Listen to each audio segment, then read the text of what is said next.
we had the progress that we have today. So thank you all for supporting us and for getting us here. Round of applause, please, for the LPs. Okay, I'm going to tell a quick story. So I recently went down to speak at a middle school on the south side. And it was a career day down there. And the first question I asked the students is, who knows what a venture capitalist does? And this precocious young lady in the front row, before I could even get the question out, said, "You don't do anything. The entrepreneurs do all the work." It was pretty insightful, actually. But the next young gentleman who raised his hand, he said, "Your job is to predict the future." And I thought about it, and it reminded me of a quote from an old friend of mine, Rami Adib of 1984, a friend and mentor, who said, our job as venture capitalists is not to predict the future. It's to see the present clearly. We're in the observation game. We need to see the trends, we need to analyze the data, and we need to see what's happening in the environment around us. Crystal balls don't exist. If I could predict the future, I'd probably be an options trader like some of my buddies in the corner over here. I wouldn't be a venture capitalist. But while crystal balls don't exist, breadcrumbs do. There's always data out there that suggests what trends are coming and what's going to happen next. If you read the annual report that we sent out on the 1st, we talked about our framework of who, what, how. Kind of how we do things differently than other VCs. We do the standard diligence, but we also have this framework that helps us identify, if we get in the room with a generational talent, a remarkable entrepreneur, can we spot it when that person is sitting in front of us? When we look at a market that is positioned for outsized growth, to be a tremendous multi-billion-dollar market, can we see it when it's staring us in the face? Can we identify a great investment when it's in front of us? Before there's proof, what are the leading indicators of success with people, with markets, and with investments? I sent out this graph during the annual report, and we got a lot of feedback. There's been a lot of activity from people in this room, a lot of compliments, a lot of comments, a lot of questions. And one of the questions was, what does this chart really indicate? What does it really say? Does it say that we're at the bottom, the trough of a cycle? Does it say we're experiencing a VC extinction event? And it could be both. But also, what is the next paradigm shift, right? We've seen this persistent high IRR for VC from 2010 through 2020. What's going to create the next big tailwind that produces returns in technology? We've seen a lot of trends in our lifetime. The PC trend, the internet trend, mobile, social, cloud, and now we see AI. But is AI hype? Is AI reality? Will this really drive the next big persistent returns in the asset class? So what are the leading indicators of a cycle? How does one see a wave before it breaks? What separates hype and crash trends from the persistent and the lasting trends? And it turns out there's breadcrumbs here too. It's not just breadcrumbs around founders and markets. There's also breadcrumbs that suggest a big tech wave is coming. And that's what the team has been analyzing over the past 2 weeks as all these questions streamed in on the annual report. And it turns out the persistent trends that last and create tremendous value all have 3 things in common: tremendous consumer activity, job creation in that area, and also enterprise spend. All the hypey things that flame out usually just have 1 or 2 of these things. So we looked at consumer activity first. Does anyone know how much time it took to get to 100 million users of the internet? How many years? Does anybody know? Any guesses? How many years to get to 100 million users on the internet from when it launched? 15 years was the guess. The truth is it was 7 years. It took 7 years to get to 100 million users. Social media with Facebook took 4.5 years. OpenAI took 2 months. 2 months to get to 100 million users. Job creation. The number of new jobs that were created in the first 5 years from a consumer launch of a tech platform, the internet had 53 million jobs with the title internet involved in it. OpenAI in just 4 years, less time, has had 100 million jobs that are AI affiliated. Finally, enterprise spend. This is a bit of a cop-out, so we weren't able to pull data on enterprise spend, so I can't share that with you today. But what we do have is the number of mentions in earnings reports. So nearly half of the S&P 500 is talking about AI, how they're going to integrate it into their spend. And we're going to have to spend a couple weeks scraping historical reports to get what this looked like for the internet wave, as well as what it looks like for AI. So AI is not new. You know, there's infrastructure, there's the model layer, there's the application layer. We all know about infrastructure. NVIDIA is now the second most valuable company in the world. It's a pretty mature market, right? This has been around for 10 to 15 years. AI is not new. The model layer, OpenAI, the most valuable private company. This is still in development, but it's nearing maturity.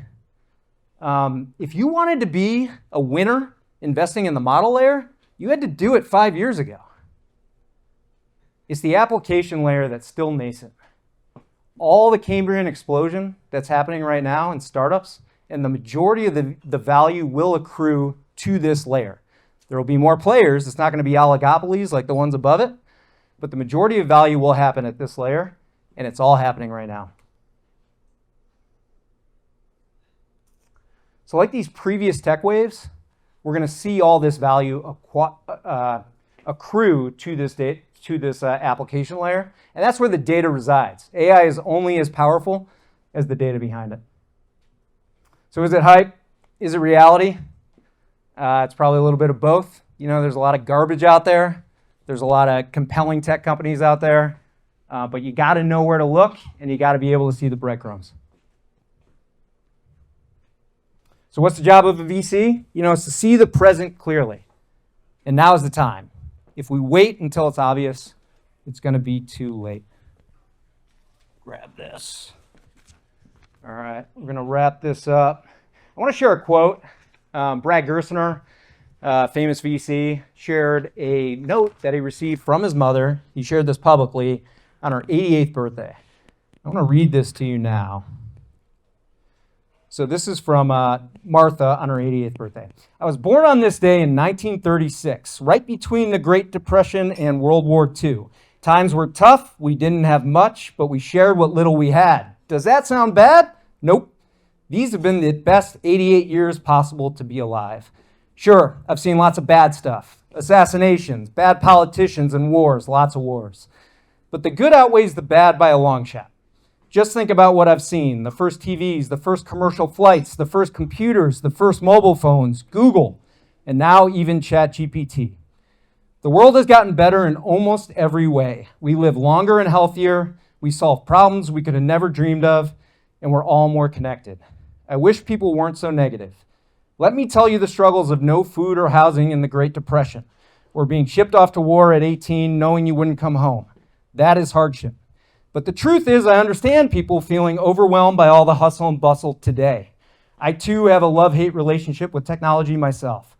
While I know it's made the world better, I didn't realize how lucky I was to grow up in small-town America at a quieter time.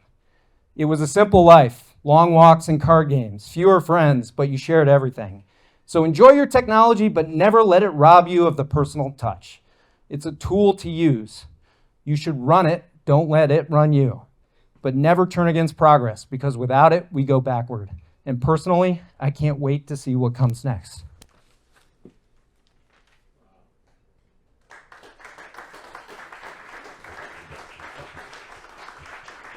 Okay, we're going to get on to our speaker.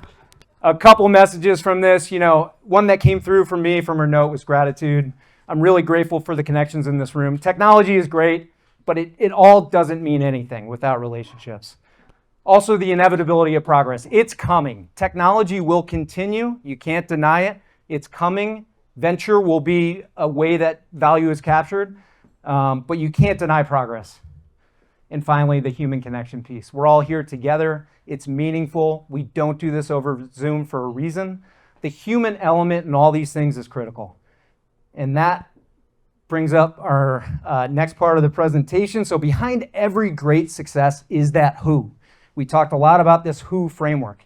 There is a human behind every great company. These companies aren't just monoliths. There's a great person. And I want to introduce one of these great people. I was running a podcast with Heidi Roizen of Threshold Ventures, and she said, you have to meet Kristen Faulkner.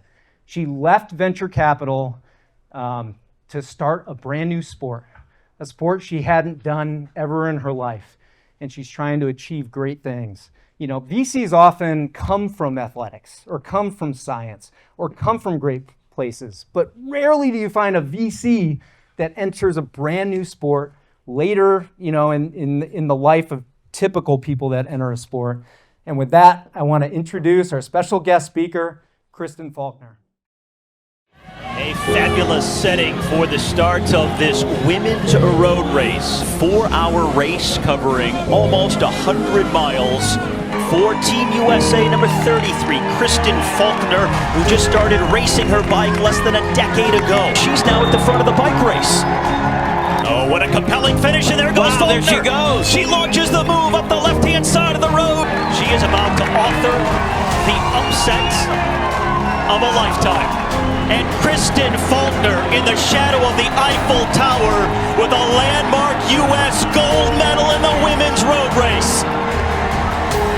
Their speeds are up right around 40 miles per hour. They cover the length of a football field in about 5 seconds. Now the parents of Kristen Faulkner are watching on. The final lap, a lung-busting, heart-stopping surge. Team USA, an epic gold medal as American cycling rides to another glorious golden moment in Paris. Kristen Faulkner shocked the world by winning gold in cycling this weekend. First American to medal in 40 years. Is this how you saw the movie playing out? You with 2 gold medals at the end? I came here today and I really believed it was possible, and we made it happen. At an age when many Olympic athletes are considering retirement, Kristen Faulkner instead found her passion. At Harvard, where she studied computer science, she rode crew. Still, no cycling. Then she moved to New York City, starting a job in venture capital.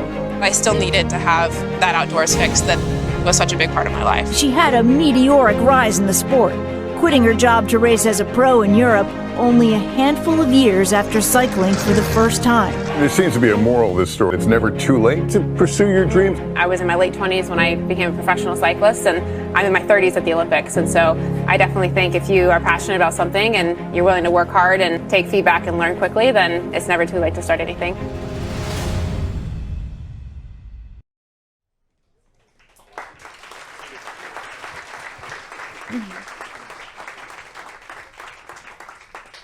Thank you, everyone. Can you all hear me okay?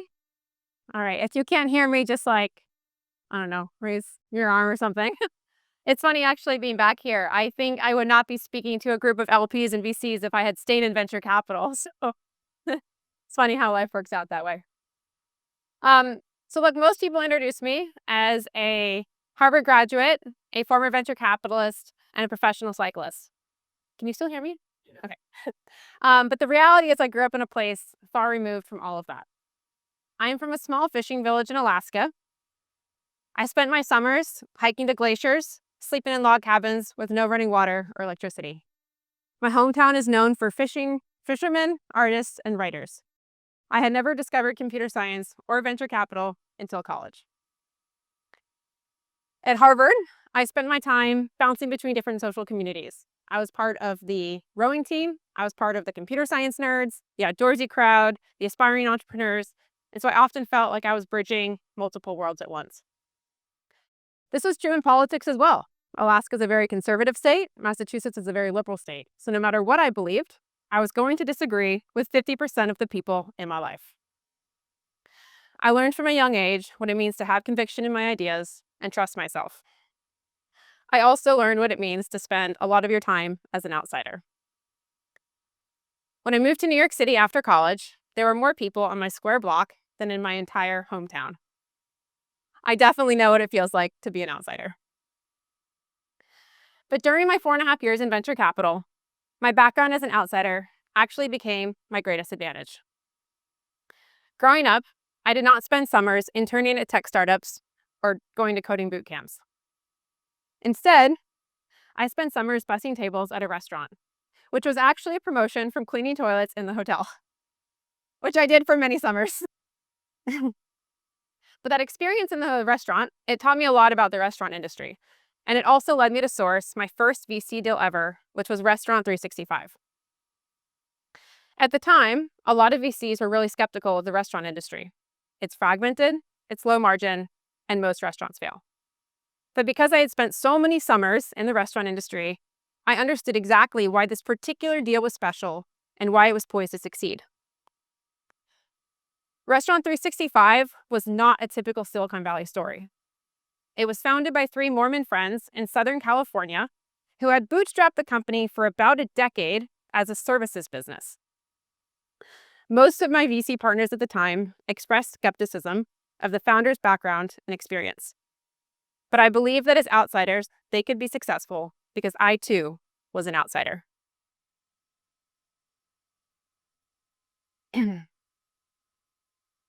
My colleague and I conducted pretty thorough due diligence, and eventually we convinced the partnership to invest. To gain partnership approval for the deal, I again had to bridge my 2 worlds: my Alaska childhood bussing tables and my VC knowledge of what makes a great investment. Restaurant 365 was my first venture deal ever. We were the only investors at the time. I think the company had an ARR of about $7 million. It was about a $50 million post-money when we invested. Earlier this year, the company raised $175 million with a valuation of over $1 billion and annual revenue over $100 million. That's about a 20x on our first investment. Bussing tables in Alaska did not hold me back from being a great VC. Instead, it gave me insights about an industry that others did not have, and it allowed me to find a deal that no one else was looking at. That contrarian bet became my best VC deal ever, and it will likely return the entire fund. A few years later, in 2021, I made another big bet on myself. This time, I left my career in venture capital to pursue cycling full-time. In cycling, I was a complete outsider. I had only started cycling less than 4 years prior when I attended an introductory cycling clinic in Central Park for women, where I learned how to clip into pedals and ride around cones. Meanwhile, most professional cyclists have been racing since they were teenagers. No one in my friends or family came from the cycling world, so they didn't really know what I was doing. At the time, there was no TV coverage of women's cycling, no women's Tour de France, and I was offered a $7,000 stipend my first year as a salary. On top of that, I had been accepted to Harvard Business School 2 years prior, and this was my last chance to accept the offer. A lot of people in my life told me I was making a mistake. They said I was wasting my Harvard education, probably wasting a few years of my life, and potentially even having a quarter-life crisis.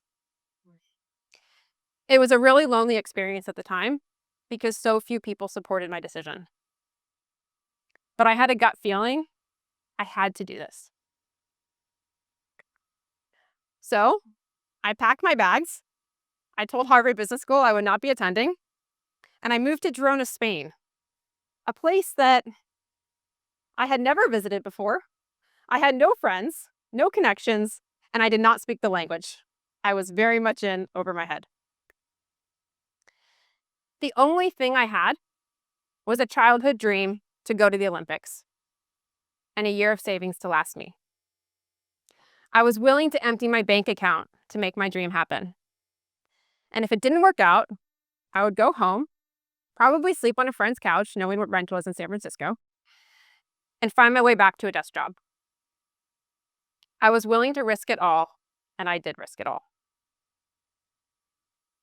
My decision was not rational to anyone. But to me, I had no other choice. I couldn't spend the rest of my life knowing that I didn't pursue my greatest life dream. I had spent my entire career betting on entrepreneurs, and now it was time to bet on myself. So at 28 years old, I took everything I worked my entire life for, and I left it all behind to start from scratch. I wasn't betting on my cycling experience or skills because frankly, I didn't have much of either. What I was betting on was my work ethic, my resilience, and my ability to get back up every single time I fell. I was betting that I would be the last person in every race to give up. I was betting on my physical talent, which I had honed through years of rowing, and I knew I had some of the best power numbers in the world. I was betting on my ability to build a life in a foreign country, to make new friends, to find mentors, and to navigate the unknown. I had woken up at 6 a.m. every single day, often 4:30 a.m. actually, to train for years. I had changed flat tires in the rain, and I had made flashcards to learn about all the competition in the peloton. I had also spent about 100 hours analyzing race footage to learn race strategy. Those are the things that I was betting on. Everyone who doubted me was focused on traditional metrics, like the fact that I was starting a brand new sport played in my 20s. I was focused on the qualities that would set me apart, like my tenacity and the things that would speed up my trajectory and allow me to learn a new sport quickly. I knew full well that my plan would likely not work out. But in the 1% chance it did, it would be the best decision I ever made in my entire life. Once I got to Europe, my race tactics mirrored how I approached VC portfolios. I made risky solo attacks, knowing that most would fail, but if I won, I would win brilliantly. I didn't race based off probability of success. I raced based off of expected value, considering the outsized returns of a really big win. A risky but solo win. This outsider's mindset, most experienced cyclists told me at the time, was immature, amateur, inexperienced, and stupid. I can't tell you how many times experienced cyclists, commentators, podcasters said Kristen has so little experience, she has no idea what she's doing. Her attacks make no sense. Most of them will fail. They had never met someone who was so willing to fail in order to succeed. But actually, my strategy started to pay off. I won a stage in my very first race in Europe. By my second year, I had won multiple Grand Tour stages and multiple podiums in some of the most competitive races in the world. By my third and fourth year, I had won a single-day classics race and become a U.S. national champion. In every single one of these wins, I had won with a solo attack. The exact move that all the experienced cyclists told me was stupid, silly, inexperienced, amateur, and immature. I excelled because I was willing to bet on my outsider strategy, because I believed in it, despite when everyone else told me I was silly.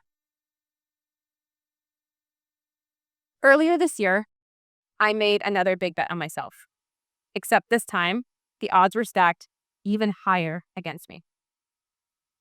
As I prepared for the 2024 Olympic road race, USA Cycling pulled me into a boardroom and asked me to pull out of the road race, citing the simulation, which showed me of having less than a 6% chance of earning a medal of any color.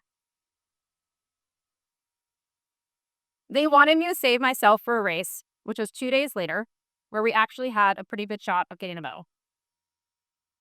I, too, would much rather walk away from the Olympics with a medal than having participated in 2 events. So I was on their side. But as I started to ask questions and dive a little deeper, I realized that their simulation had overlooked a lot of really important variables. For example, I excelled in really hard races with small field sizes, small team sizes, and no race radios. I had spent my entire summer training for 4-minute efforts for team pursuit, the exact length of climbs in the Paris road race.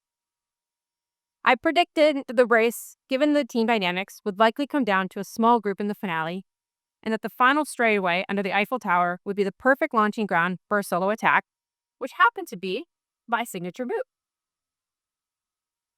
USA Cycling had not considered these variables, but I had.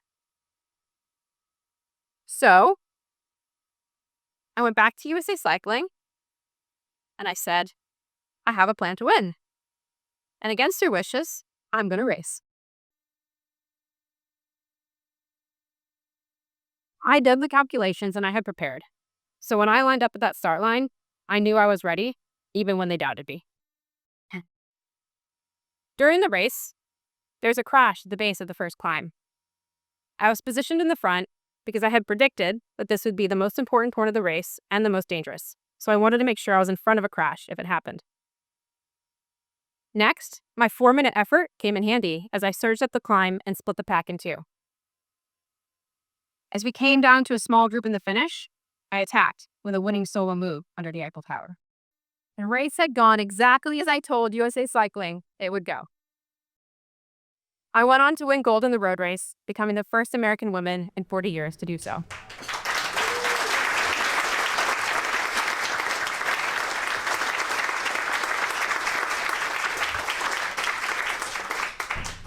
Two days later, I won another gold medal in team pursuit, becoming the first woman to win 2 gold medals in 2 disciplines at the same Olympics.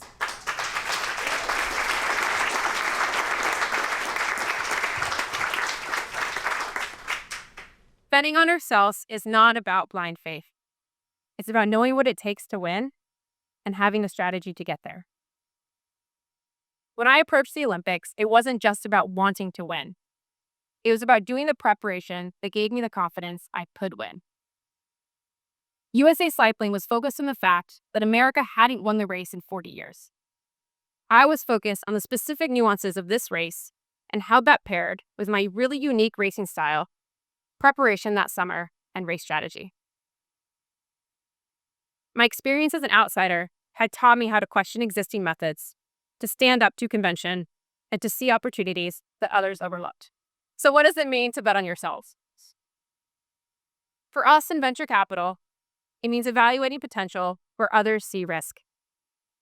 It's about recognizing the value of your unique insights, whether they come from your childhood, your personal life, your work experience, or the markets you've been exposed to. It means doing the work to back up your instincts and trusting in that preparation, regardless of what anyone else thinks. Just as I lead on my unique experiences with Restaurant 365, I encourage each of you to leverage your own unique experiences. Remember that successful investments are often rooted in a deep understanding of the market, not just prevailing VC metrics or opinions on what's worked before. Ask yourselves, what unique insights do you have?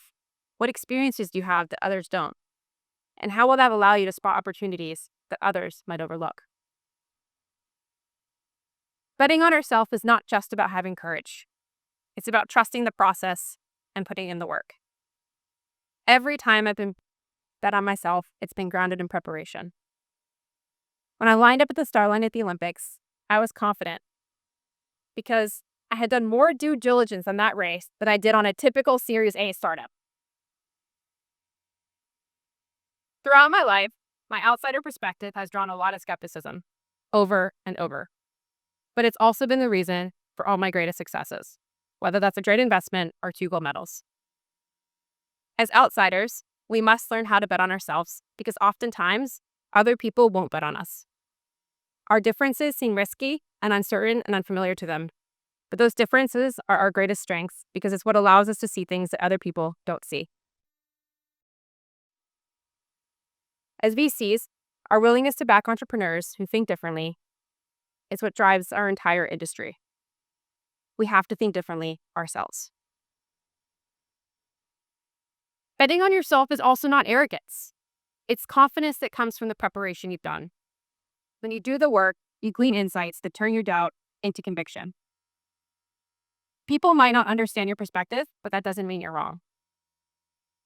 When we prepare thoroughly, it doesn't matter if we're insiders or outsiders. Whether you're an athlete, an investor, an LP, a VC, the message is the same. Do the work, trust your instincts, and bet on yourself. Because no one knows you better than you do. When you're evaluating your next investment, know that betting on yourself means that believing in your ability to identify the next big thing, even if it doesn't fit the mold. It's about asking hard questions, challenging existing narratives, and building conviction. In our role as investors, we must champion those who dare to be different. So trust your instincts, back your preparation, and know that in VC, sometimes the best investment you can make is in yourself. Thank you.